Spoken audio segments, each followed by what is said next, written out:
বিধানসভা ভোটে ভরাডুবি হয়েছে, তার এক মাস পেরোতে না পেরোতেই ভেঙে খান খান হয়ে গেছে তৃণমূল। সংখ্যাগরিষ্ঠ বিধায়ক এখন ব্রতব্রত তৃণমূলে। ইতিমধ্যেই সংখ্যা নিরিখে নিজেদের আসল তৃণমূল বলে দাবি করেছে তারা, কিন্তু দলের নাম এবং প্রতীকের আসল দাবিদার কারা সে নিয়ে টানাপোড়েন চলছেই। এই আবহে এবার ঋতব্রত তৃণমূলকে দেখা করার সময় দিল নির্বাচন কমিশন। বৃহস্পতিবার বেলা 12টায় তাদের সময় দিয়েছে জাতীয় নির্বাচন কমিশনের ফুল বেঞ্চ। বুধবারই দিল্লি গেলেন ঋতব্রত বন্দ্যোপাধ্যায় সহ 10 জন বিধায়ক। নির্বাচন কমিশনের ফুল বেঞ্চের সঙ্গে আমাদের একটা অ্যাপয়েন্টমেন্ট রয়েছে, সেই জন্য ওরা 10 জন একটা ডেলিগেশন অ্যালাউ করেছেন। এই আসল নকল এগুলোর মধ্যে এগুলো আপনাদের প্রেরোগেটিভ। আমরা অল ইন্ডিয়া তৃণমূল কংগ্রেস নির্বাচন কমিশনকে ধন্যবাদ জানাই। কাল যখন আমরা ফুল বেঞ্চের সঙ্গে বসবো, নির্বাচন কমিশনের ফুল বেঞ্চকেই হচ্ছে আমরা সেটা জানাবো।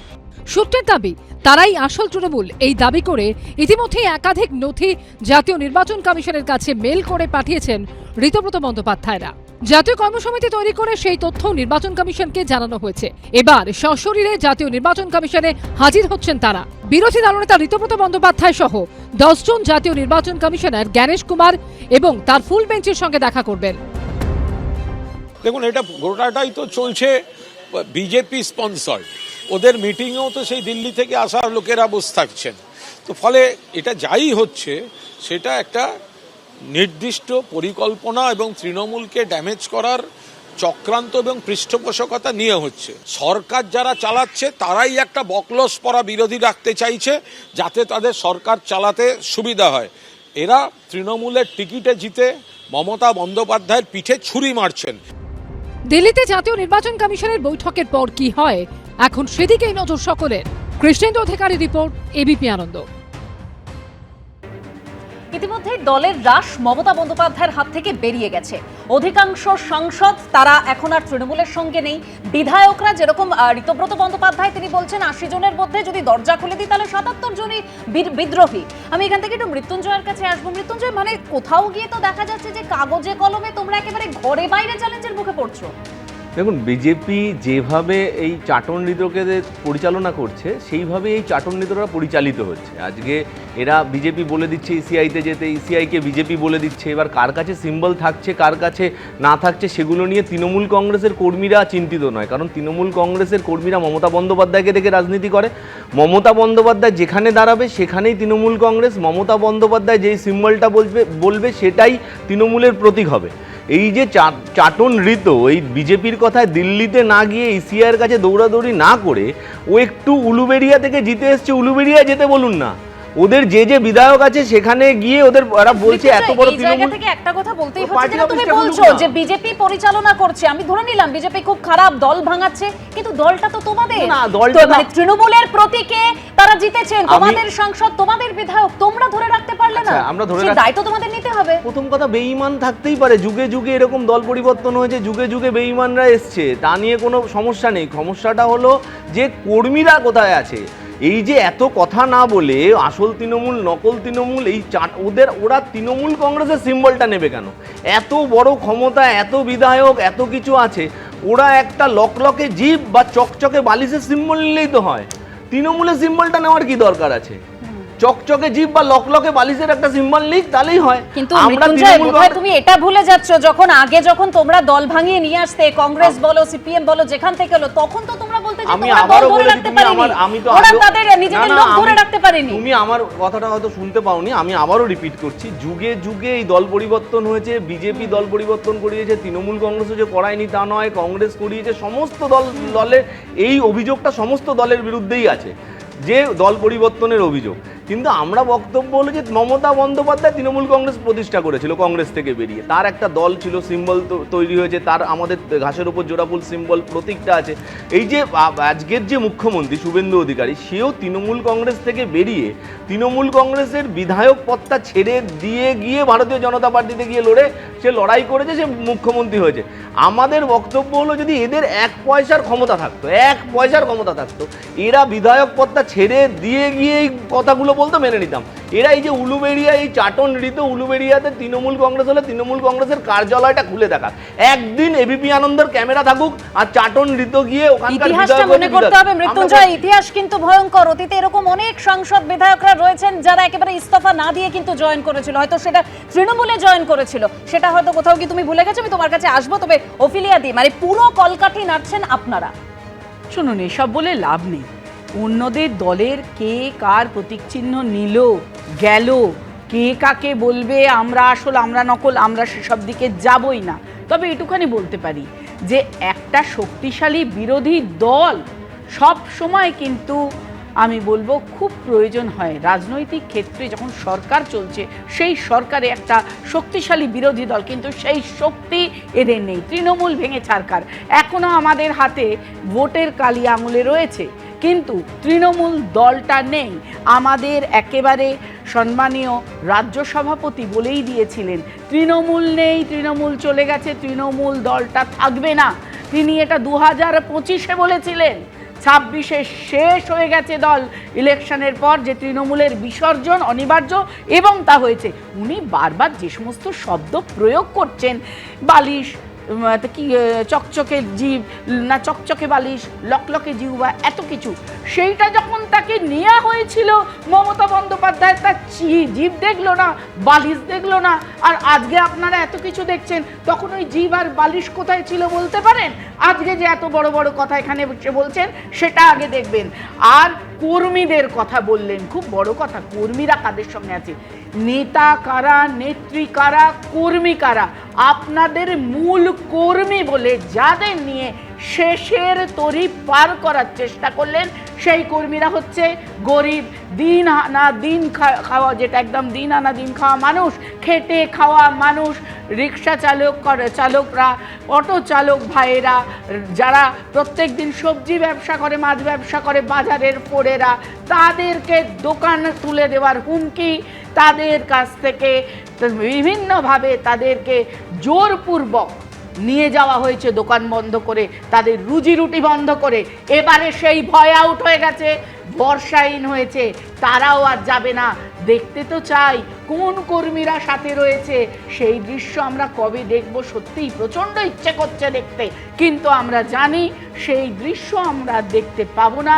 মমতা বন্দ্যোপাধ্যায় যদি এতই শক্তি থাকতো, তিনি নিজের নেতাদের নিয়ে বসে একটা সুন্দর করে প্রেস মিট করুক না, সেই সব নেই, কর্মী নেই, কর্মীদের নিয়ে জনসভা করুক না, কোনো কিছু করতে পারছেন না। আর আপনি বালিশ জীব, আপনাদেরই দলের, এগুলো তো অলংকার, অহংকার ছিল একেবারে। মানে সেই কর্মীদের কথা যেরকম আপনি বলছেন ওফিলিয়া দি, সেই কর্মীদের পাশে দাঁড়াতে একেবারে 2 মাস লেগে গেল, এক ডাকে অভিষেক চালু করতে এতটা সময় চলে গেল। কিন্তু মৃত্যুঞ্জয় বারবার অনেকগুলো কথা বলছেন না, স্মৃতি বড়ই দুর্বল হয় সময়ের সঙ্গে সঙ্গে, আমরা জানি। কিন্তু যে মমতা বন্দ্যোপাধ্যায় দলটা প্রতিষ্ঠা করলেন, যার হাতে দলের রাশ এতদিন ধরে ছিল, 2 মাসের মধ্যে সেই দলটা একেবারে ভেঙে খান খান হয়ে গেল। মৃত্যুঞ্জয়, নিশ্চয়ই এটা ভাবার জায়গা রয়েছে, দায়টা তো নিতে হবে। আমি আসবো, তবে তার আগে আজকে বলছিলাম যেরকম আপনাদের যে ঋতব্রত বন্দ্যোপাধ্যায় ইতিমধ্যেই দিল্লির উদ্দেশ্যে রওনা দিয়ে দিয়েছেন। সন্দীপন সাহা আজকে দিল্লিতে যাওয়ার আগে কি বলেছেন একবার শোনাবো। নির্বাচন কমিশনের সাথে আলোচনা করব, করে আমরা যেই চিঠি নির্বাচন কমিশনকে দিয়েছি সেটা নিয়ে আলোচনা করার জন্য আমরা যাব। মানে রবীন্দ্রনাথ বাবু, এই জায়গায় আসতে হচ্ছে, মানে আমাদের এই নির্বাচন কমিশনের ফুল বেঞ্চ, আমরা শুনেছিলাম সেই ভোটের আগে রাজ্যে এসেছিল নির্বাচন কমিশনের ফুল বেঞ্চ, আবার এই শব্দবন্ধটা ফিরে আসলো কিন্তু তৃণমূলের প্রতীক আর তহবিলের লড়াইয়ে। দেখুন, এই যে পশ্চিমবঙ্গে স্বাধীনতার পরবর্তীতে যে সমস্ত রেজিম এসছে, মানে কংগ্রেস রেজিম, তারপরে সিপিএমের রেজিম, এখানে কোথাও কিন্তু এইরকম দল পরিবর্তনের হিড়িক আমরা দেখিনি। মানে দল ভাঙানোর যে কালচার, সেটা মমতা বন্দ্যোপাধ্যায় নিয়ে এসছেন। সিপিএমে কেটি জলিল এই কেরলে এই এত বছরের ইতিহাসে, আপনি বলতে চাইছেন যে কালের নিয়মে সেটা কি বা তৃণমূলের কাছে ফিরে আসলো? উনি তো একটা বিরোধী যদি কোনো মিউনিসিপ্যালিটিতে থাকে তাকে তিনি ভেঙেছেন। ঝালদাতে কি হয়েছে সবাই দেখেছে, কি হয়েছে বাইরন বিশ্বাসের ক্ষেত্রে দেখেছেন, মানস ভূঁইয়াকে কি কেস দিয়ে কিভাবে নিয়ে এসেছিলেন দেখেছে। সুতরাং যে কোনো লোক যদি বিধায়ক বা এমএলএ, এমপি, কাউন্সিলর কোথাও কিছু থাকেন, একটা কাউন্সিলর হলে তাকেও তিনি ভাঙাবার চেষ্টা করছেন। এই দল বদলের যে দল ভাঙার যে কালচার, এটা মমতা বন্দ্যোপাধ্যায় নিয়ে এসছেন, আজকে তার উপরই সেটা প্রয়োগ হচ্ছে। এবং এই যে লোকগুলো যে যারা যাচ্ছে, তারা তো সম্পূর্ণভাবে লকলকে জীব, এটা কি সাধারণ মানুষ বুঝতে পারছে না?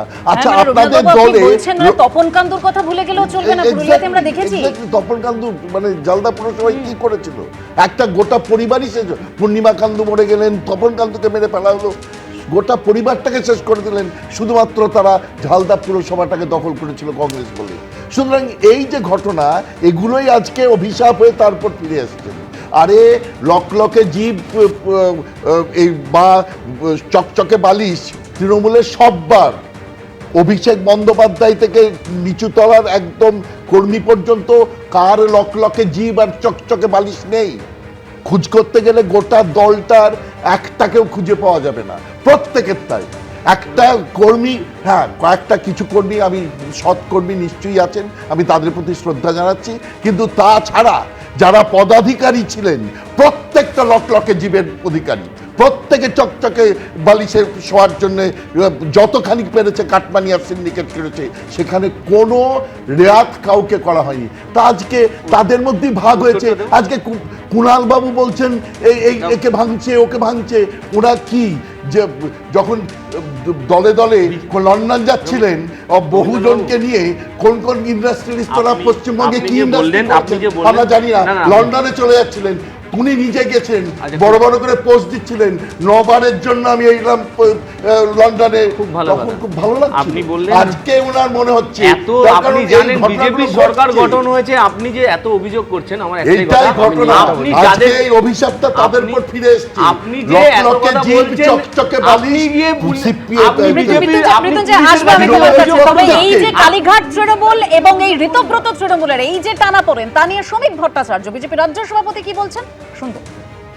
আমি বলেছিলাম তৃণমূলই, কিন্তু যারা চাকরি কেনেননি বা চাকরি বিক্রি করেননি, যারা সিন্ডিকেটে ছিলেন না, যারা অসহায় দরিদ্র মানুষের সম্পত্তি গ্রাস করেননি, একটা পরিবর্তনের স্বার্থে নিজেদের ঘাম রক্ত দিয়ে মমতা বন্দ্যোপাধ্যায়কে প্রাসঙ্গিক রাখবার জন্য দেওয়ালে ঘাসফুল চিহ্ন এঁকেছিলেন, নির্বাচনে তারাও আসুন, এই পরিবর্তনের স্বার্থে ভোট দিন।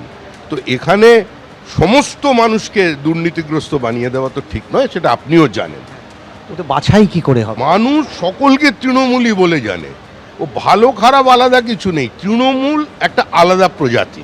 অনেকে মনে করছেন এখানে থাকলে ভালো তৃণমূল, ওখানে গেলে খারাপ তৃণমূল, কালীঘাট তৃণমূল। পশ্চিমবঙ্গে নির্বাচনে মানুষ তৃণমূলকে প্রত্যাখ্যান করেছে। আপামর জনসাধারণ বিপরীত পরিস্থিতির মধ্যে থেকে অনেক অত্যাচার সহ্য করে, অনেক ইন্টিমিডেশনের পরেও আজকে তৃণমূলকে উপরে ফেলে দিয়েছে। তো তাদের একটা নির্দিষ্ট প্রত্যাশা আছে, আপনি সেই প্রত্যাশার সঙ্গে যদি বিশ্বাসঘাতকতা করেন, জনাদেশের সঙ্গে যদি কেউ বেইমানি করে, মানুষ তাকেও পচা ডিম মারবে। মৃত্যুঞ্জয় বলছিলাম তৃণমূল একা দল ভাঙিয়েছে, এই তো অভিযোগ, তৃণমূল একা দল ভাঙিয়েছে। আর 2019-এর নির্বাচনে, লোকসভা নির্বাচনে বিজেপির ভালো ফলাফলের পরে আমাদের দল থেকে শুভেন্দু অধিকারী গিয়ে আজকে বিজেপির মুখ্যমন্ত্রী, আবার বলছি আবার তৃণমূল দল ভাঙিয়েছে। আপনাদের দল ভাঙবে, দায় নেব আমরা, আর দল ধরে রাখতে পারেন না, নেতা নেত্রীদের ধরে রাখতে পারবেন না, দায় নেবে বিজেপি। তারা কি নাবালক নাবালিকা? তারা কি নাবালক না নাবালিকা? আগেও এবিপি আনন্দ সরকারের বক্তব্য শুনতে আমি বলছি যে এই যে তাপস রায় আমাদের দল থেকে গিয়ে 2024 সালে আমাদের দল থেকে গেল, আমরা দল ভাঙালাম, এখন রাজ্যের শিল্পমন্ত্রী। আমাদের দল ছেড়ে দিন, কংগ্রেস থেকে গিয়ে কৌস্তব এখন বিধায়ক, আমাদের দল থেকে সজল ঘোষ গিয়ে বিধায়ক। না, আপনি আমি তো প্রথমেই বলেছি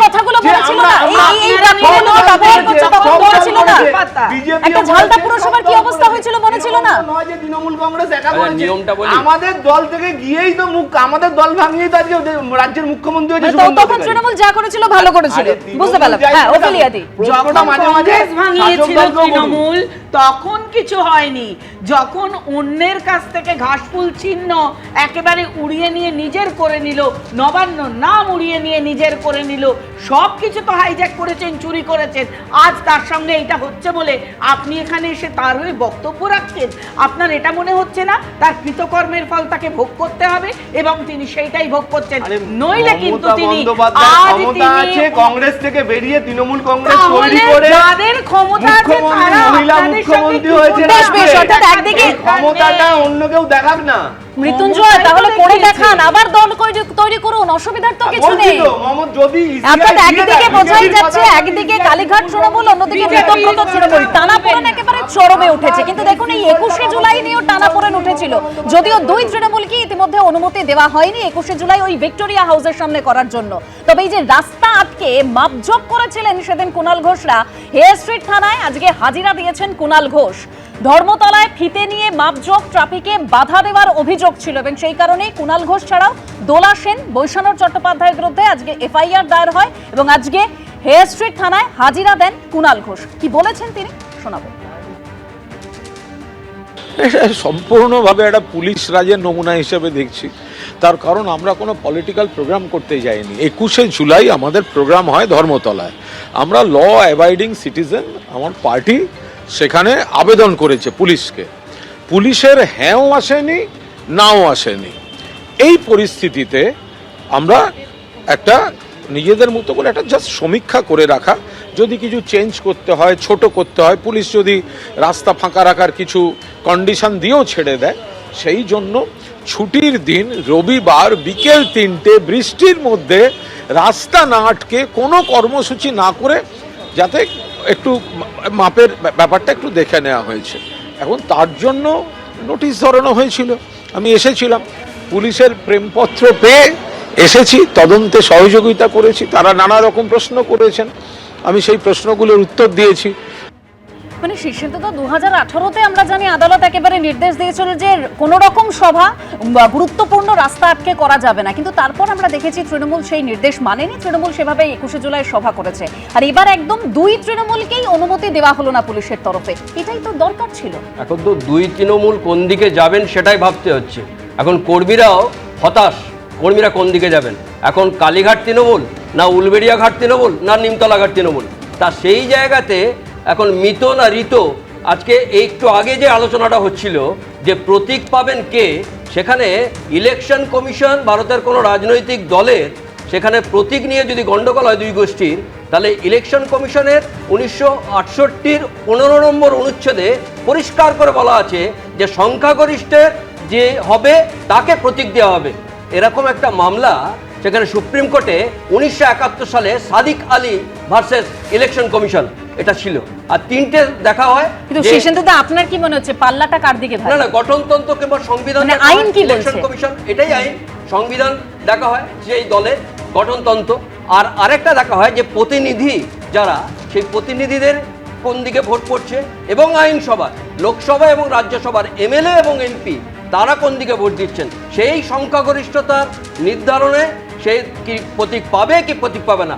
আবার দেখা যেতে পারে যে দুই গোষ্ঠীর মধ্যে যদি কেউই পান না, তাহলে ওই প্রতীকটা ফ্রিজ হয়ে যায়, ওই প্রতীকটা ইলেকশন কমিশন ফ্রিজ করে দেন। এবার তারা কোন প্রতীকে লড়বেন, এই মাত্র বলছিলেন যে বালিশের প্রতীকে লড়বেন না বালিশের ওয়ারের প্রতীকে লড়বেন, সেটাও আলাদা হতে পারে, ওনারা দুই গোষ্ঠীতে লড়বেন যে ঘাট আলাদা। তা সেই জায়গাতে আরেকটা কথা হলো, যেখানে খুশি আমি রাস্তা অবরোধ করে মঞ্চ করে আজকে 21শে জুলাই হোক আর 22শে জুলাই হোক করে দেবো, তাদেরই কোনো কিছু নেই। যখন কংগ্রেস ছিল তখন কংগ্রেসের এটা একদম যে কথা বলছেন শীর্ষেন্দুদা, যে রাস্তা আটকে কোনোভাবেই বড় সভা করা যাবে না, যেটা আদালতের নির্দেশ ছিল একেবারে। এই যে দুই তৃণমূল, তাদের কাউকে ওই ভিক্টোরিয়া হাউসের সামনে 21শে জুলাই করার জন্য পুলিশ অনুমতি দেয়নি। অন্যদিকে এই যে টানাপোড়েন চলছে কালীঘাট তৃণমূল আর ঋতব্রত তৃণমূলের মধ্যে প্রতীক এবং তহবিল নিয়ে, আগামীকাল বৈঠক রয়েছে, তারপর কি হয় অবশ্যই আমাদের নজর থাকবে। এবিপি আনন্দ এগিয়ে থাকে, এগিয়ে রাখে।